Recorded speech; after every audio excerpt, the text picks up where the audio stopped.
Hola, ¿qué tal? Bienvenidos a un nuevo episodio más de la sección Comparte. El día de hoy estoy feliz porque me acompaña mi primo Dante Delgado. Muchas gracias Gracias a ti por la invitación. por aceptar esta invitación. Y bueno, vamos a empezar de lleno con este tema que te estaba planteando, que vamos a compartir mutuamente, que es la psicología y los juegos, el deporte. Pues básicamente antes de empezar me gustaría preguntarte esto. Para la gente que no te conoce, para la gente que no sabe muy bien a qué te dedicas y demás, ¿quién es Dante Delgado? Bueno, yo creo que Dante Delgado es un todólogo, es alguien que intenta andar en todos lados y no porque sepa de todo, sino porque me gusta andar en todos lados, ¿no? Es de familia. Sí, yo creo que eso nos inculcaron desde chiquitos, ¿no? Pues mira, lo principal y siempre ha sido el tema del fútbol, siempre he estado dentro de esto. Hoy en día, gracias a Dios, puedo ser entrenador de fútbol femenil, que es algo de lo que estoy enamorado desde hace 4 años prácticamente que empecé con esto y me ha dado mucha alegría, me ha dado mucho, pero mucho en qué crecer, gracias a Dios, el poder entrar acá. Pero pues bueno, desde siempre el tema del fútbol, estudié comunicación, me maestría en comunicación también soy narrador, por ahí narro fútbol normalmente, de repente algún otro deporte, de repente esta lucha libre, que esa es otra de mis pasiones, que pues también estoy dentro, ahí un poquito metido en algunas cosas de lucha libre que luego voy a andar compartiendo en todos lados, pero pues soy de todo, digo, creo que soy una persona muy apasionada, eso sí, para todo soy muy apasionado y pues eso es lo principal, soy una persona que hace con gusto y con amor lo que quiere hacer y lo sigue intentando. Claro. Sí, fíjate que yo a veces pienso que cuando uno mismo se autodescribe, tiene que empezar con eso que le apasiona o eso que siente que más lo hace ver ante los demás. Y tú pues empiezas diciendo, pues soy un apasionado del deporte y yo la verdad también a veces cuando digo, sabes que a mí me apasiona mucho la psicología porque siento que eso es algo que me representa. Exacto. Y fíjate que sí, realmente yo pues tengo la fortuna de conocerte desde niños y demás y sé que el hecho de ser portero era algo que te gustaba mucho, los deportes. Ya soy más malo, pero ahí vamos. Ahí andamos. Y fíjate que quiero partir con esta pregunta porque realmente el hecho de saber quiénes somos y qué es lo que hacemos y por qué lo hacemos nos encamina más al hecho de entender qué función le estamos dando a los demás. Y hablar de los deportes y hablar de la psicología me parece interesante porque siento que los deportes, así como grandes cosas que fueron cambiando a raíz de la pandemia, pues sí es importante tocarlas porque al fin y al cabo es entretenimiento y es un centro de atención que la gente tiene en los deportes y en la psicología que hay detrás de. En mi caso es de que, oye, ¿qué pasa con los deportes hoy en día? Es algo que mucha gente no ve y cree que el tema psicológico no importa, pero ya que estás un poquito metido te das cuenta que es lo fundamental. Es fundamental, o sea, a veces más allá de, obviamente tienes que entrenar, tienes que trabajar, tienes que meterte a lo técnico, a lo táctico, a lo físico, pero cuando no hay psicología no hay nada. Cuando realmente el tema mental no está trabajado, no hay nada de plano. Sí, de hecho, fíjate que comentabas recientemente que estás haciendo narraciones, yo las he visto, la verdad, me llaman mucho la atención porque, pues la verdad, tienes una voz muy llamativa, creo que eso es algo que describe mucho a los narradores de fútbol. Yo la verdad a veces hago la comparativa de que parecen como si fueran actores de doblaje, ¿vale? Okay. Porque su voz es la que nos comunica. Eso es con lo que te quedas muchas veces, o sea... Por ejemplo, ¿a poco no te ha tocado a ti que estás escuchando una película y dices, es la voz de Goku? Pero es otro actor, y es una película de Bruce Willis, no sé, y dices, es la voz de Goku. Y te quedas con eso y dices, bueno, pues, o sea, al final y al cabo es con lo que se queda mucha gente. Claro, y es un impacto. ¿Te gustaría profundizar un poquito más de cómo es esto que tú llevas de las narraciones? Pues mira, yo empecé directamente con esto. A mí siempre me ha gustado, desde chico siempre me ha gustado mucho. Yo puedo nombrar 2 personas que son las que más me han llamado. Bueno, 3 se podría decir. Es Toño Nelia, aquí a nivel local, ¿Sí? narrador de Tigres y Rayados de mucho tiempo. En Argentina está un narrador que se llama Mariano Clos, que es buenísimo, la verdad yo estoy encantado con lo que hace. Y en el béisbol, increíblemente, que no es un deporte que yo siga del todo, pero pues mi papá hizo que lo siguiera y el que nos llevara y todo eso. Y ahí escuché al señor Alejandro Campos. Y ese es un ídolo. De hecho, tengo la anécdota muy curiosa de cómo lo conocí. Un día, con la niña ya dirigiendo, me tocó jugar contra otro equipo, ¿no? Entonces acá el partido y yo veo que un señor va con su hija y va diciendo, no, mi hija, y que no sé qué. Yo lo escucho y digo, caray, eso me suena. Entonces me acerco y le digo, oiga, ¿ustedes? Y le dice, sí, soy Alejandro Campos de los Sultanes. Y ya, caray, gracias a Dios, hoy puedo decir que tengo la oportunidad de poder platicar con él. Uno de los primeros programas que tuve ya dentro del tema de comunicación con FOD, fue con él y la verdad me salvó. Yo no podía ni hablar y él me salvó tremendamente y gracias a Dios pude tener esa comunicación y ahora dentro de la narración, bueno, gracias a eso tomé una maestría y lo he ido soltando de una manera fluida. Hace poco escuchaba al señor Emilio Fernández, un narrador de muchos años que dice, pues es que no tienes ni que inventar apodos, ni tienes que gritar cuando no hay por qué gritar, ni tienes que estar diciendo cosas que no van, simplemente llevar las acciones del juego y es a lo que voy. Hoy en día tenemos un proyecto de narración, gracias a Dios ya somos 4 personas en el proyecto, estamos dándole principalmente difusión al fútbol amateur, que es con la gente con la que vamos. Y la gente se acercó y me ha dicho, nos gusta lo que están haciendo porque lo hacen con seriedad, o sea, no estás gritando, no estás tonteando, no estás diciendo que, ay, allá en la grada está pasando no sé qué, o sea, no, te estás enfocando lo que hay en el partido y estás transmitiendo lo que hay en el partido y creo yo que eso es lo principal. Yo cuando veo algo que no es así, a mí no me gusta, porque a mí me gusta ver el partido y que el narrador me diga lo que pasa en la cancha o en el lugar, y cuando no es así no me gusta, entonces yo dije, cuando me toque a mí, pues yo voy a estar así dentro de ese tema. Algo que a mí me ha pasado en mi experiencia personal, a mí no me gusta ir a los estadios y creo que la principal razón por la que no me gusta es que yo me inculqué, la verdad no me considero tan apasionado del fútbol, pero sí al momento de ver lo que es un juego de fútbol y escuchar al narrador cómo lo hace, te llama la atención y le prestas más atención al juego y sabes dónde estás parado y demás. Y yo cuando voy al estadio es de que puros ruidos de la grada y demás.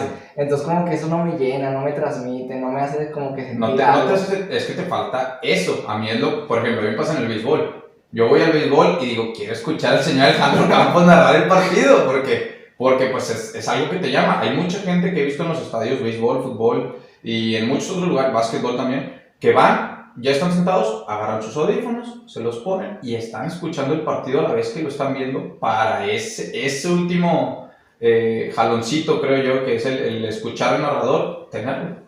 Wow. Porque es algo que te llena, o sea. Sí, como a veces el hecho de la influencia en la voz de una persona cambia totalmente la perspectiva de cómo ves las cosas. Sí. Porque ahorita en este preciso momento va a haber gente que nos está viendo, pero que va a haber otra gente que nos va a estar escuchando únicamente. Y a lo mejor les transmite más desde la psicología, yo así lo veo, el hecho de vernos y escucharnos. Pero hay gente que a lo mejor con el hecho de escucharnos va a decir, me hizo sentir más que el estarlos viendo. Que el estar viendo algo. Ajá. Sí. Ahora, hablabas anteriormente de que tú eres entrenador de fútbol. Me gustaría preguntarte, Dante, ¿cómo se preparan los jugadores, o en este caso las jugadoras, antes de un partido? Fíjate, me ha tocado verlo desde el infantil, me ha tocado verlo con los chavos ya grandes, gente de nuestra edad, me ha tocado verlo gracias a Dios con las chavas de primera cuando he tenido la oportunidad de estar en el vestidor con el equipo antes. Gracias a Dios las ocasiones han sido previas a una final y es una mentalidad cañona, o sea, es estar todo el tiempo desde que llegas a la zona, principalmente cuando es un partido pues obviamente de mayor importancia, de mayor complicación, no sé, una final es un partido como un clásico, algo por el estilo. Entonces llegas y desde que llegas ya es, ok, acá yo ya tengo en mente que en 50, 60, 70, 90 minutos yo voy a estar dentro de una cancha y que el partido va a estar así, y que el partido va a estar así, y que esto es lo que me va a tocar, y que esto es lo que me va a tocar. Entonces llegas con una previa concentración, ya muchas veces, por ejemplo, entre los vestidores se calman, se relajan, ponen un poquito de música, pero sales a calentar y cuando vuelves tú ya estás metido, o sea, son al menos 40 minutos en los que tú ya estás dentro y estás visualizando realmente lo que vas a hacer en la cancha. Entonces, es un periodo de concentración muy importante que normalmente se trabaja en la semana en qué es lo que va a pasar, qué acciones vamos a tener en el partido. Muchos entrenadores, digo muchos porque no son todos, a ver, el equipo del sábado dribla mucho. Bueno, vamos a trabajar los enfrentamientos para evitar que nos driblen. Entonces tú llegas al día de partido y las jugadoras o jugadores están, ok, esto es lo que va a pasar porque ya lo trabajamos una semana, ya sé cómo contrarrestarlo y ya van con la mentalidad de eso. Obviamente también influye mucho que los entrenadores puedan tener esas palabritas que conecten esas emociones, que conecten esos recuerdos, esos pensamientos de decirle, tú ya tienes las armas, simplemente tienes que ponerlos. Entonces llegas, por ejemplo, es un caso que en lo personal hago, ¿no? Es, a ver, ya trabajamos en la semana esto y esto, y es como que los mismos jugadores es, sí es cierto, ya lo sé. Entonces nada más es como que activar ese foquito y concentrarte un poquito más, pero la preparación va desde la visualización, que creo que es fundamental en el deporte, después la concentración sobre lo que vas a hacer y el tercero es poder bloquear muchas emociones que te pueden llevar pues, a errar principalmente. La presión o el nerviosismo es algo que te lleva a cometer muchos errores técnicos y que al final eso te termina costando partidos o competencias. Yo he visto, la verdad no conozco mucho, pero siempre que nos hablan de la previa de un partido y nos muestran las imágenes de jugadores llegando al estadio, yo veo que bajan con audífonos. Siempre. Yo me imagino, no sé si seas verdad o no, que es por el hecho de que si escuchan alguna conversación de alguna persona o escuchan como ahora sí la mala vibra, se pueden llegar hasta algún punto de desconcentrar, o no sé si lo hagan con algún tipo de estrategia, no sé si tú conozcas un poco de ello. Eso tiene que ver, a veces sí es que no te quieras meter al ritmo que a lo mejor el otro se mete. Cada quien tiene su forma de llegar, cada quien tiene su pensamiento, sus ideologías y hasta cábalas.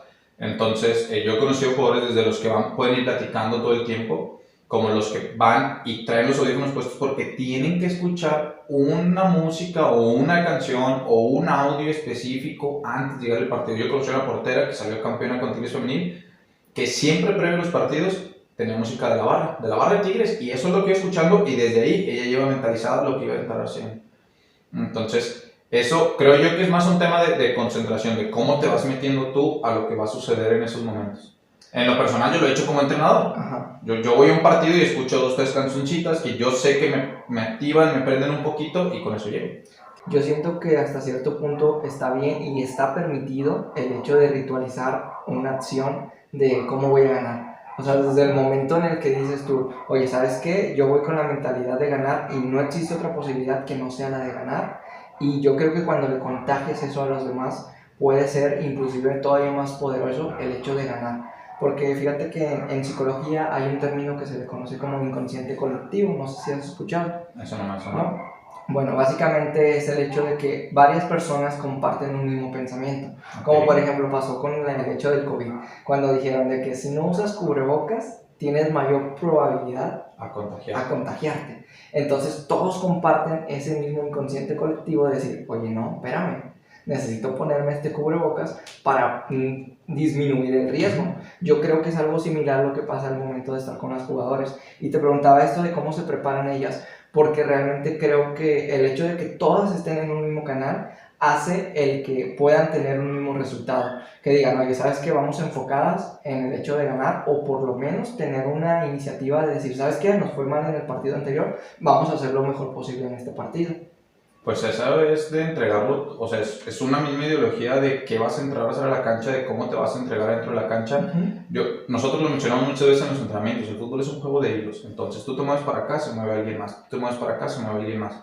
Y digo, eso es sobre recorridos tácticos, se podría decir en la cancha, pero en la cabeza es lo mismo. O sea, si tú vas con la mentalidad de me voy a partir, voy a dar todo de mí, voy a hacer lo mejor posible, pero la de al lado no, pues la de lado va a dejar de ser algo que al fin y al cabo a ti te va a perjudicar. Entonces tienen que tener 11 cabezas muy metidas dentro de la cancha, más 2, 3, 4, 5, los que quieras poner de cuerpo técnico afuera, más las 10, 7, 8, 10, como quieras llamar, que están en la banca, más todavía las que no están convocadas. O sea, tiene que haber un consciente completo, tal cual como lo dices, colectivo, una misma idea, para que todas vayan con la misma concentración y que se note esa vibra de una a otra y no se pueda perder ese estilo, porque cuando se pierde por una o por dos, se nota un bajón muy claro. La verdad sí que me impresiona mucho cómo es el término de la preparación en las jugadoras, porque creo que mucha gente, me incluyo en ellas, desconoce toda la preparación que hay y solamente ve a un equipo que hace jugadas, que intenta nuevas cosas, que no tiene resultados y después dicen, no, ya, este equipo se fue para abajo. La verdad creo que no tienen en cuenta el previo a lo que hacen realmente. Mucho. La gente cree que solamente es ir a jugar el fin de semana y no se olvidan de todo lo que hay en la semana que trabajar, de todo lo que tienes que meter. De hecho, pues a veces es muy fácil para la gente y hasta para uno mismo, ¿no? Cuando está viendo desde la tele, ¿cómo falló esa solo? Pues sí, pero no sabes todo lo que pasó por su cabeza cuando va llegando la pelota, cuando está de frente al arco y cuando tiene que definir un balón, aunque esté solo. Es un mar de pensamientos y de cosas que te están cayendo y si la fallo, todos se van a reír de mí, y si la fallo, todos se van a burlar de mí, y luego si le pego mal, y luego si me bota mal, y luego, o sea, son 85,000 cosas que te están entrando a la cabeza que también se tiene que trabajar. Y si no se trabajan, pasa eso. De llega la pelota, estás solo frente al arco y le echas para afuera porque no sabes ni qué estabas pensando. Entonces, hay mucho, pero mucho detrás de un partido y de una exposición de 5, 10, 15, 40, 50, 60, 90 minutos, los que sean. Hay mucho detrás en una semana y en meses de trabajo. Claro, y fíjate que antes de pasar a la siguiente pregunta, hay una frase que quiero compartirte que dice que a veces un equipo o un deportista gana desde el entrenamiento, gana desde el hecho de la preparación, porque inclusive, o sea, no va puede ir con la mentalidad, pero a lo mejor esa mentalidad le genera una arrogancia. Y eso siento yo que hace perder a muchos jugadores, muchos deportistas que van con esa mentalidad de, oye, voy a ganar, voy a intimidar, voy a hacer esto. Y en los primeros rounds se van bien para abajo. ¿Por qué? Porque realmente esa mentalidad de ganar se volvió en una arrogancia de, yo puedo hacer esto, yo puedo hacer todo. Y fíjate que la verdad es admirable cómo se preparan las personas. Yo en una conferencia que doy que se llama La decisión más importante, doy un punto que tú acabas de tocar. Es el hecho de cómo las personas desde fuera, todos son expertos, todos saben todo. Sí, claro. O sea, pareciera que todos son buenísimos para todo. Y es que es muy fácil para una persona decir, ¿sabes qué? Yo hubiera hecho lo contrario, ¿sabes qué? Yo hubiera tomado la decisión correcta. Y me gusta porque en esta plática doy un ejemplo de un juego de, por ejemplo, atinar al precio, o un juego de trivia en el cual toda la gente está opinando de que, oye, la 1, o como el meme de Shrek, de que Sí. elige la 2. Aduente que es básicamente el hecho de que todos desde una postura externa te dicen lo que tú deberías hacer, pero si están dentro de eso, ya no saben qué hacer. Y por eso, fíjate que ahorita tocando el tema este de fútbol y de que tú dices, bueno, ya viene la pelota, la voy a pegar de esta manera, tal, te inhibes en ese momento. Yo creo que al momento de tener una preparación muy alta, no importa tu preparación, hay segundos que determinan el hecho de si vas a tener o no éxito, porque hay, como tú dices, estos cuadrantes de decir, a lo mejor en lo emocional algo me pega en ese ratito y hizo que me viniera para abajo. Pasa mucho, pasa bastante. Mucho. Hay veces en las que la gente no se da cuenta, pero hay jugadores que al minuto 10, de 90 que juegan, ya no dan más, y ya no dan más porque pasó algo y van para abajo y insisto, o sea, son cosas que se trabajan. Mucha gente no cree en el factor o en la importancia del psicólogo en los equipos. Cuando los psicólogos muchas veces te ganan campeonatos. El tema mental te gana campeonatos. Obviamente hay trabajo y sí, los partidos no los ganas ese día, los partidos los ganas en la semana, los partidos los ganas de lunes a viernes para ir al sábado a demostrar algo, porque el lunes a viernes ya viste lo que... Pues, yo se los pongo así a muchos de mis niños, ¿no? De lunes a viernes ustedes están estudiando y el sábado es el examen. Entonces, si ya vieron, si ya estudiaron bien en la semana, pues el sábado van a pasar. O sea, van a probar el examen como si nada, porque ya lo vieron. Pero si el lunes no quieres estudiar y luego el miércoles como que no te dan ganas y luego el viernes estudias pero a la ligera, bueno, pues el sábado vas a toparte con problemas. Y por eso es importante, bastante importante, toda una semana de entrenamiento. Ahora, Dante, quisiera preguntarte, ¿por qué crees tú que poco después de que sucediera el tema del COVID, comenzaron a realizar lo que viene siendo las ligas mexicanas y demás, este tipo de encuentros entre jugadores compitiendo online? ¿Por qué crees que se dio este tipo de cosas? Yo creo que lo primero pues fue por un tema como monetario, ¿no? Como que tenemos que tener a los patrocinadores metiéndole en algún lugar, pero también porque era la forma más básica o más sencilla de poder conectar con la gente y decirles, oye, lo que tú haces de jugar en línea, también lo hacen ellos, son humanos al final del día, son lo mismo que ustedes. Entonces, no es tan difícil conectar por ese lado, ¿no? Podría decirlo yo, hacerlo más humano, porque a veces al deportista lo vemos como dioses o como si fueran una figura que está lejos de nuestro mundo. No, son humanos también, o sea, hacen las mismas cosas, van por las mismas cosas, y yo creo que el hecho de tener que estar encerrados o la falta de que la gente pudiera estar en un estadio nos llevó a, pues bueno, vamos a hacer una liga virtual en donde la gente nos pueda estar viendo partidos, ya que no podemos estar nosotros en una cancha, pues ustedes pueden ver los partidos y pueden estar viendo a sus jugadores favoritos, pues hacer algo que ustedes también hacen en casa, ¿no? Entonces es humanizarlos y conectar con la gente, aparte de pues, que no se podía estar en el estadio, no se puede todo. Sí, claro, y de hecho yo creo que gran parte del éxito que llegó a tener, y algunos lo desvalorizan por el hecho de que, eso no me entretiene, eso no me gusta, y lo entiendo por esa parte, pero ponte a pensar que hoy en día, ¿cuántos streamings no hay? Es lo mayor. Bueno, yo trabajé en un lugar que era como... se podría decir apuestas, más alineaciones, competías en línea. Nosotros estamos basados en un lugar que se llama DraftKings de Estados Unidos. Okay. Es la casa más grande, se podría decir, de apuestas o juegos online. Entonces tú metías tu alineación de la MLS y ponías a 11 jugadores que tú creías que les iba a ir con ganas, competías. Si tus jugadores hacían puntos, ganabas. Bueno, había puros deportes, League of Legends. Era el único que había, League of Legends. League of Legends online. Y hay apuestas online.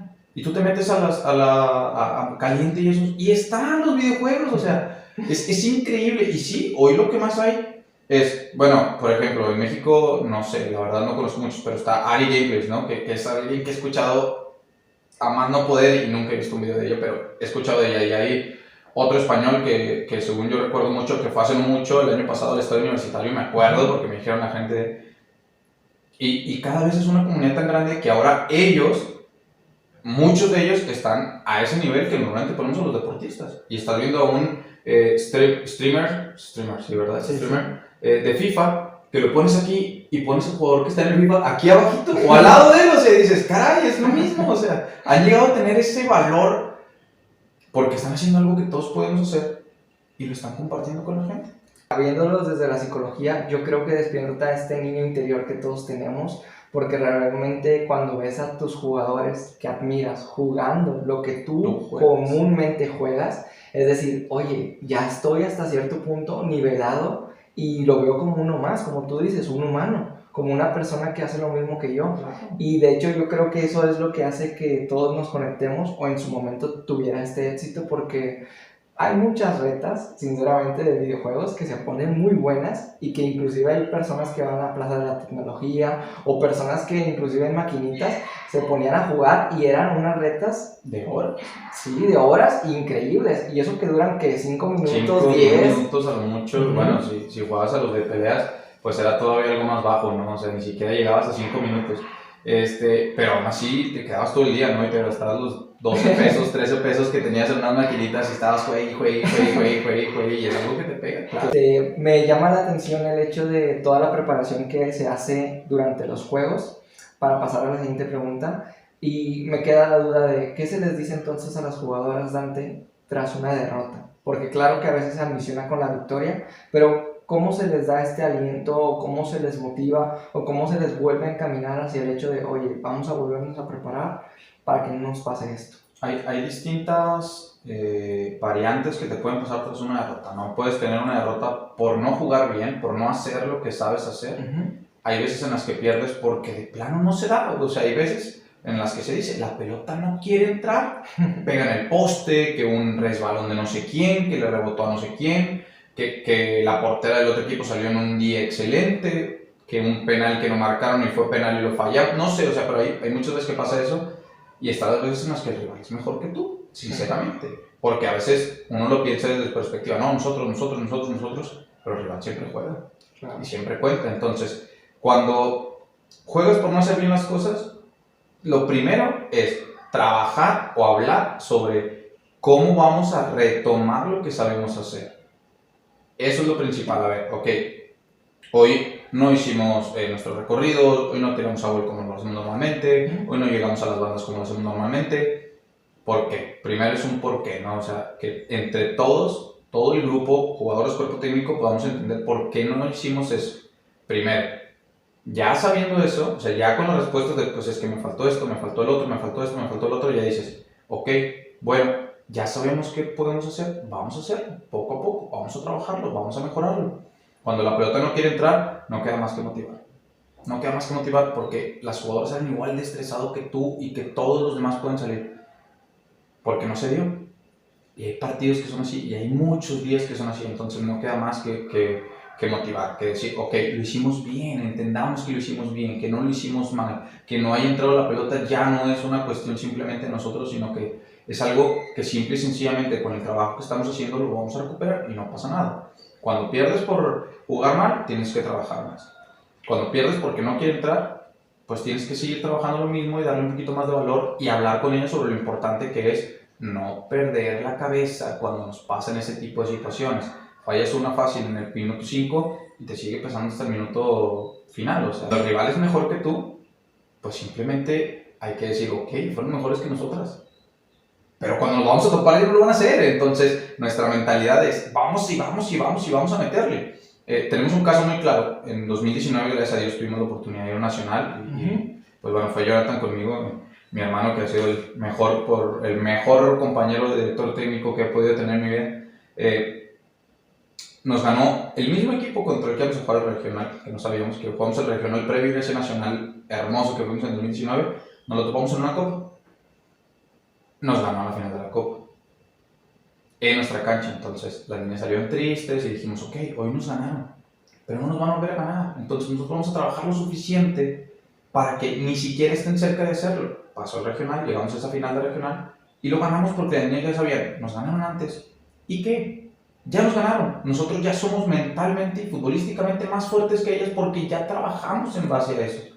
Y llegamos a ese punto y ese nacional, bueno, fue oro puro. Fíjate, ayer justo compartí una frase que esto que estás diciendo me está trayendo a la mente esta frase, que es de Dan Romance. Es un rapero que hace tiempo existía aquí en Monterrey, pero que pues dejó de hacer música. Sin embargo, esta frase me gusta mucho, que dice, siempre habrá mejores y no se diga peores, pero esos peores te temen que seas de los mejores, y eso es lo que los hace ser los peores.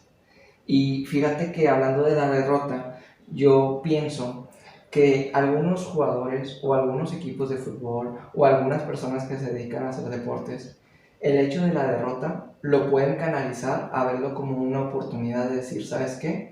Esto me va a mejorar como persona y me va a volver humilde y me va a hacer acreedor de cuando merezca la victoria, la voy a tener. Porque inclusive, y relacionándolo con una pregunta que viene en camino, en las películas de deportes casi siempre nos hablan de una historia de jugadores que van contra el mejor equipo, pierden horrible. Los personajes de estas películas se desmotivan y dicen, ya no quiero hacer nada, ya de plano sabes que no me gusta, sabes que... y horrible. Pero el detalle de perder, de alguna manera te da un sentido de decir, lo voy a volver a intentar. Porque qué fácil sería ir por la vida ganando todo y no aprender nada. Entonces yo creo que si tú llegas ganando, no aprendes tanto como si llegas cuando pierdes. Cuando pierdes. Perder es un regalo increíble si le das ese provecho, le das ese beneficio de decir, a ver, ¿qué voy a aprender de esta derrota? ¿O qué voy a aprender de esta situación? Y fíjate que la siguiente pregunta, como te decía, va encaminada a esto. Y habla de las películas de deportes. ¿Por qué crees, Dante, que el fútbol americano en general es la referencia de historias de éxito o que se utiliza más en películas? Porque yo sinceramente no veo el americano, no me gusta y no termino por entenderlo. Sé que es un deporte que el Super Bowl pues mueve bastante, pero la verdad es que no me gusta. Sin embargo, hay muchas películas que te puedo mencionar, Golpe Bajo, que he visto, Golpe Bajo, Desafío de Gigantes, La Verdad Oculta, que tienen que ver con esto del fútbol americano. Y digo, ¿por qué utilizan el fútbol americano como referencia a historias de éxito? La primera, y es muy claro, ¿cuántas veces has visto una película de fútbol americano que no sea en inglés? Que no sea en Estados Unidos. No, ahí viene el chiste. Eso es lo primero. Okay. Es el mayor producto en Estados Unidos. Okay. Eso es lo primero. Pero lo cierto es que estás en un deporte en el que tienes 80 jugadores por plantilla, tienes 32 plantillas, o sea, estamos hablando de que tienes más de 2.400 jugadores por año. Ajá. Pues es obvio que va a haber cientos de historias de éxito. Del que era golpeado y casi pudo llegar a lo más alto, del que no tenía casi pudo llegar a lo más alto, del que no tenía nada y pudo llegar a lo más alto, del que tenía todo, lo perdió y luego llegó a lo más alto, porque tienes 2.400 personas en las canchas, más, no sé, 2.000, 3.000 personas en los cuerpos, en los staff, en los cuerpos técnicos, más tal vez 100 personas más como directivos. Entonces tienes un mundo enorme de personas que pueden llevar estos caminos a bien y que tienen la facilidad de compartirlo, que eso es lo más importante, tienen la facilidad de compartirlo hacia otras personas y llegan a oídos de alguien que dice, oye, tu historia es excelente, la vamos a hacer película. Bueno, yo me acuerdo mucho, ahorita hablando de esas, de Invencible, no sé, creo que se llama Invencible, de Disney, de hecho es de Disney, habla de la serie de Filadelfia. Bueno, Mark Wahlberg creo que se llama, pero tiene un papel muy importante de cómo de ser un tipo que no hace nada, un día ve una oportunidad, se esfuerza para obtener esa oportunidad y logra ser el tipo que lleva a la victoria de algún partido de ese tipo, ¿no? Entonces, son miles de historias y la facilidad de compartir tu historia es lo que te da la chance de llegar al cine y muchas veces a tener historias de éxito, porque en el fútbol también los hay, y en el taekwondo los hay, y en el básquetbol y en todas las que me digas. pero a veces no tiene la misma chance de llegar a los oídos de las personas que lo oyen necesarias porque no se comparten de la misma manera. Wow. Y justo así se llama la sección, comparte, porque creo que el hecho de compartir tanto tu historia como tus talentos, como tus desgracias, de alguna u otra manera canalizan a las personas a decir, oye, yo puedo, oye, yo lo voy a hacer posible. A veces me pongo a pensar que estas historias nos recuerdan que todos nosotros tenemos de cierta manera algo que ver con ese personaje que nos identificamos y que podemos hacer de nuestra historia una historia similar. Que bien no nos identificamos del todo en el hecho de que, ay, tuve una historia trágica, me metí a la cárcel, en la cárcel conocí un tipo de fútbol americano y ese fútbol americano me hizo mejor persona, porque hay una película que sale La Roca, que es de fútbol americano. Mustangs. Los Mustangs, ajá, sí. Tiene un nombre en español, más no recuerdo, pero hay una frase que me gusta mucho y me gustaría compartírtela para ver qué piensas tú y después pasar a la siguiente pregunta, que es, mira, le dice La Roca, el personaje de La Roca, a otro personaje que se llama Willy. Le dice, mira, no tienes a nadie, solo te tienes a ti, pero maldita sea, es todo lo que necesitas. Y a veces en la vida, como el fútbol americano, a veces en la vida nos manda algo, el quarterback nos manda algo, ahí te va un problema, ahí te va una situación, la agarras y ahora sí, vámonos. O sea, y todo lo que viene a quererte tumbar es de que problemas, dudas, discusiones, de que los tienes que esquivar y llegar a la meta. Y deja tú, yo creo que el hecho de correr y llegar y lograrlo no te da tanto éxito como el hecho de sobrepasar todos esos obstáculos. Y creo que, pues sí, el fútbol americano, como te digo, no es algo que me llame la atención, no es algo que yo conozca, sin embargo, veo que lo utilizan mucho. Y como tú dices, es porque hay una historia de éxito detrás. Ahora bien, pasando a otro tema diferente. Cuando tú piensas en fútbol, Dante, ¿cuáles tú crees así de volada que se te vengan a la mente? ¿Son los 3 equipos que tú consideras son los mejores y por qué? Si hablamos de actual, yo desgraciadamente ahora me influyo mucho por mi vista como entrenador, pero me gusta mucho lo que hacen equipos como el Bayern Múnich hoy en día, que es el equipo que menos errores comete a nivel mundial, el que menos errores comete, por eso lo va tan bien, porque comete la menor cantidad de errores, cuando los comete sabe cómo resolverlos en el instante, entonces por eso es súper campeón de todo. Ese es uno. Como 2, yo podría decir por estratega el River Plate de Marcelo Gallardo, por eso soy fan de ese equipo, pero por la manera en la que juega el equipo y cómo sabe utilizar cada uno de sus fortalezas principalmente, porque cuando tiene habilidades las sabe respaldar, sabe evitar que esas debilidades le pesen al equipo, y las fortalezas que tiene son las que le hacen bien. Y no sé, tal vez si hablamos de algún tercero, yo podría hablar igual de una selección como Alemania, por la fortaleza que tienen acá y lo duros que son dentro de la cancha, son una máquina. Entonces, de esas máquinas de las que difícilmente se le atora un engrane, entonces son constantes y van por la misma línea y van ganando y siguen donde mismo, y van perdiendo y siguen donde mismo, pero no paran y no cambian. Entonces tienen una mentalidad fuerte y una técnica, obviamente. No sé si tú sabías, Dante, pero Alemania inclusive fue el primer equipo que también se me vino a la mente, porque yo admiro mucho la selección alemana, y de hecho cuando juego bots yo escojo a Alemania porque se me hace un equipo, híjoles, o sea, ahora sí que muy fuerte, muy poderoso de muchas maneras. Y en la facultad, cuando nos encargaron una tarea, teníamos que describir los equipos.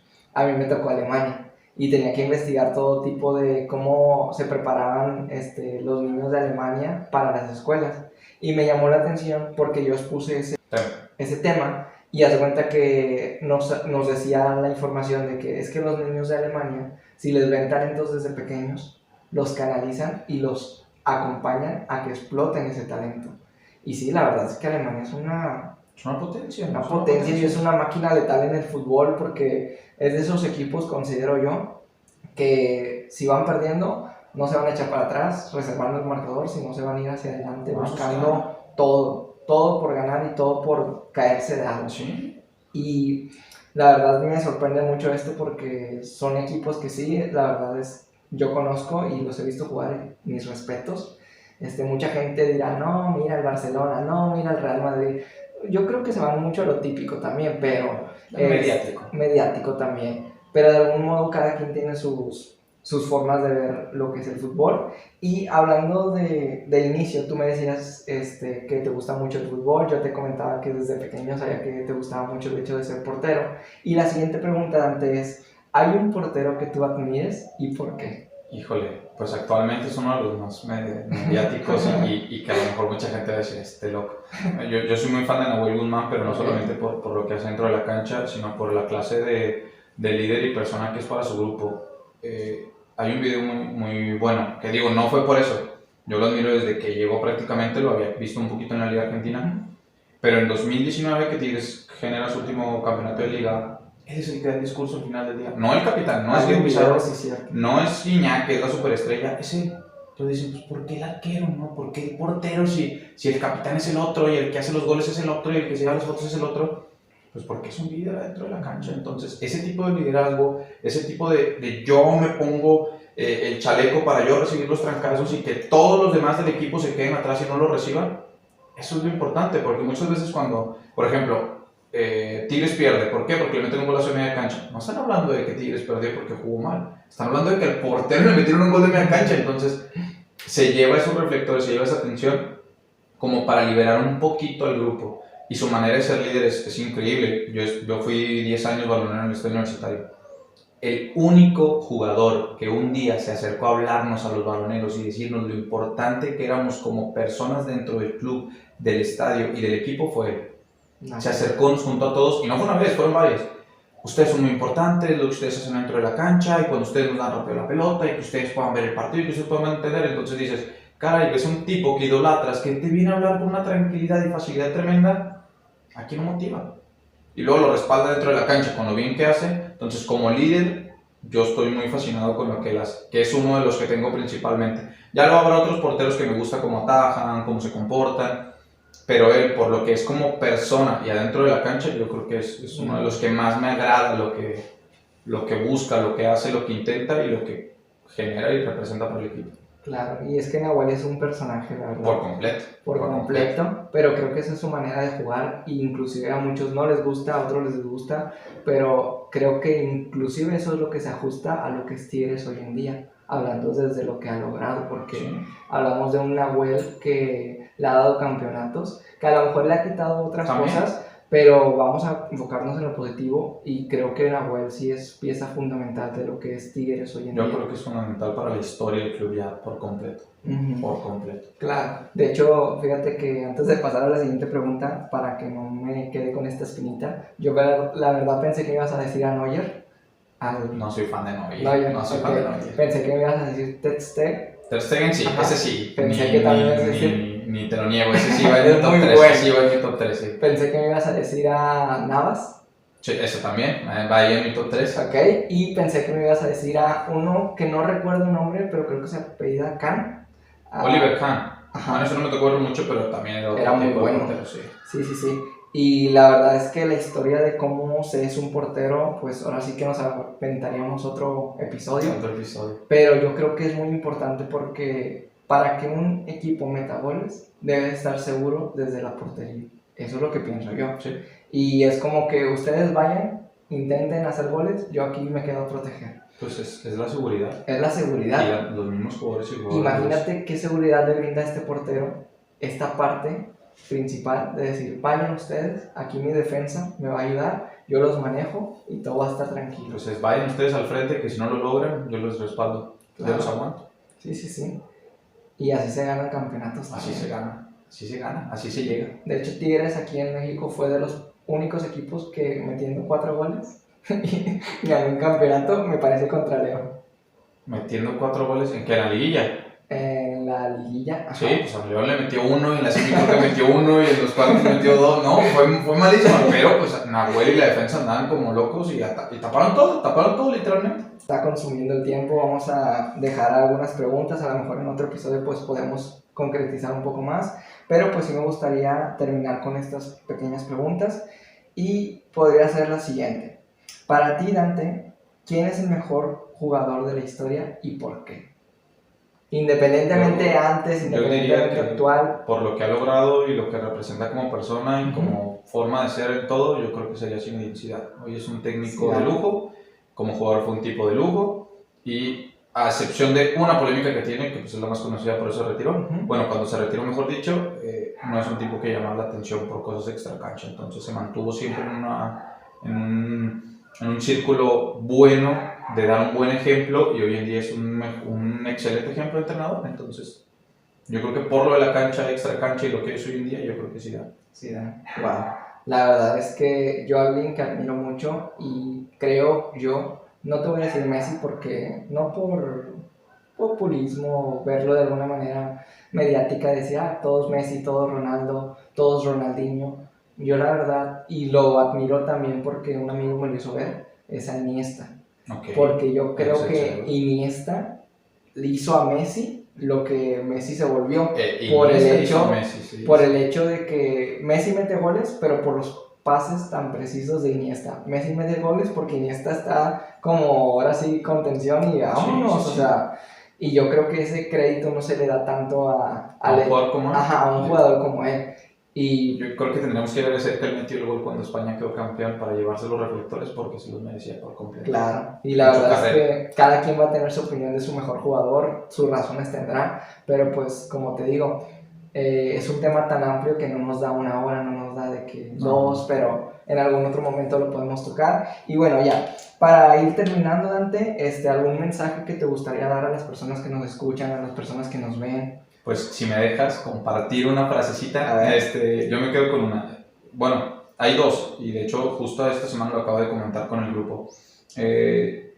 Para cada situación que te pasa, tú tienes dos maneras de verlo, ¿no? Uh-huh. O te pasa algo malo y dices, chin, pues ya valió, ya aquí me quedé, ya no pasa nada. O dices, chin, ya me pasó algo malo, tengo que trabajar para que no me vuelva a pasar, o tengo que aprender de esto para que no me vuelva a pasar. Ahora es una derrota, ahora es una mala experiencia, ahora es una mala situación. Entonces, entender que tú tienes la forma de ver cómo respondes, o mejor, tú eres el único que decide cómo responder a cada situación. Eso es lo principal, así que o te vas para abajo o te vas para arriba. Como tú lo decías hace rato, un potencializador para que las cosas mejoren. Esas son las dos. Esa es una de las que manejo de por vida y la manejo con mis equipos y la manejo para mi vida. Y la otra es, ante cada situación adversa que tengas, y así lo decía, así lo digo tal cual en los entrenamientos, cállese y trabaje, no hay más. ¿Que me pasó esto? Cállate y trabaja para que te salga mejor. ¿Que fue injusto no sé quién? Cállate y trabaja para no ser injusto tú y que no vuelvan a ser injusto contigo. Y sobre eso vas creciendo, trabajando y viendo las cosas de la mejor manera que las puedes ver, sacándole lo positivo a lo negativo, hacia avanzas. Wow. Sí, es algo muy, muy poderoso. No lo había escuchado, lo voy a empezar a aplicar. Y yo quiero despedirme de las siguientes dos maneras. Una, compartiéndote una pequeña fracción de una escena de una película que se llama Gol, donde sale Kuno Becker. Es una película que la verdad a mí me motivó mucho. Sé que es muy simple y que a mucha gente no le llama la atención, pero a mí me encanta. Y es una lección que le deja el entrenador a Santiago, ¿sí? Que cuando él está practicando en la cancha, Híjole, me estás tocando un punto... Le dice, mira, quiero que vayas por el balón, y la avienta. Entonces él no puede, y luego, ¿de qué te diste cuenta? No, que puede anotar a media distancia. Y le dice, no, y ahí viene la lección y la frase. El nombre que tienes en la espalda no es más importante que el nombre que tienes tuyo. Ay, qué buena esa frase. Y fíjate que creo que eso es lo que tenemos que recordar nosotros, del hecho de, somos un equipo, eso es cierto, pero no somos un solo hombre, no solamente es Guiñac, no solamente es Messi, no solamente es el entrenador, no solamente es el portero, somos todos. Y hay una frase que a mí me gusta mucho, yo te decía que iba a terminar con dos cosas, pero cuando me agarro de frases me encantan, y es que yo la aplico en las relaciones, cuando doy terapias y cuando doy conferencias, digo, miren, ustedes como pareja son un equipo, el gol vale lo mismo. El que solucione el problema, da igual. El gol vale lo mismo. El gol vale para los dos. Vale los dos, o sea, ya ustedes festejen, ya déjense de que quién lo metió, no. Es lo mismo. Tienes toda la razón. Fíjate, no lo había visto en esa toma, creo que lo tengo que poner en práctica también. Y bueno, ya con eso nos despedimos, no sin antes, Dante, agradecerte el que hayas asistido, el que seas parte de Comparte. Y como parte de Comparte, yo te quiero dar un pequeño detalle, y es una pulsera. De hecho, lo estaba viendo hace rato y estaba diciendo, no me gusta la Exactamente. Muy bien. Y bueno, mira, me combina el día de hoy. Ándale, mira, no combinado, pero hoy combinó un poquito con el mucho. Y bueno, con eso terminamos. Dante, ¿algo más que quieras añadir? Pues nada, agradecerle a la gente, agradecerte primero por el espacio, es algo muy gratificante y muy llenador este tipo de conversaciones, y esperemos que a ustedes también les sirva mucho. Y pues nada, si tienen un problema les voy a decir lo mismo, cállense y trabajen para que las cosas sigan mejorando, y pues gracias y que Dios nos bendiga a todos. Muy bien, bueno, pues muchísimas gracias por ver este episodio, sean felices, muchas gracias por estar aquí y gracias por compartir. Bye.